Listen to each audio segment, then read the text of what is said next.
திருச்செந்தூர் சுப்பிரமணிய சுவாமி கோவிலில் சுவாமி தரிசனம் செய்ய வந்த இளைஞர் ஒருவர் மயங்கி விழுந்து உயிரிழந்த சம்பவம் சோகத்தை ஏற்படுத்தியுள்ளது.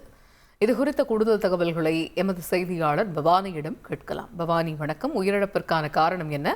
முதற்கட்ட விசாரணை கூறுவது என்ன?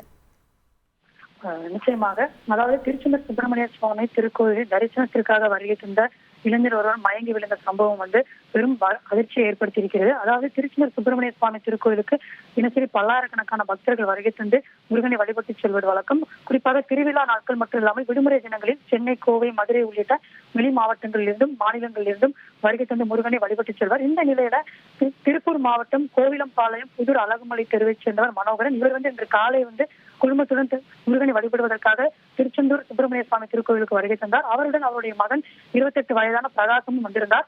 கோவில் அருகே உள்ள கழிவறைக்கு சென்றுவிட்டு திரும்பி வந்து கொண்டிருந்தார். அப்போது திடீரென்று மயங்கி விழுந்திருக்கிறார். உடனே அங்கிருந்தவங்க அவர்களை 108 ஆம்புலன்ஸ் மூலம் திருச்செந்தூர் அரசு மருத்துவமனைக்கு அனுப்பி வைத்தனர். அங்கு அவரை பரிசோதனை செய்த மருத்துவர்கள் ஏற்கனவே பிரகாசம் இறந்து விட்டதாக கூறியிருக்கின்றனர். இது குறித்து திருச்செந்தூர் கோவில் காவல் நிலைய போலீசார் விசாரணை மேற்கொண்டு வருகின்றனர். தற்பொழுது பிரகாசத்தின் உடலானது உடற்கூறு ஆய்வுக்கு பின்னர் தான் அவர் எதனால் இறந்தார், எது தொடர்பாக இந்த சம்பவம் நடைபெற்றிருக்கிறது என்பது போலீசார் முதற்கட்ட விசாரணையில் தெரிய வரும்.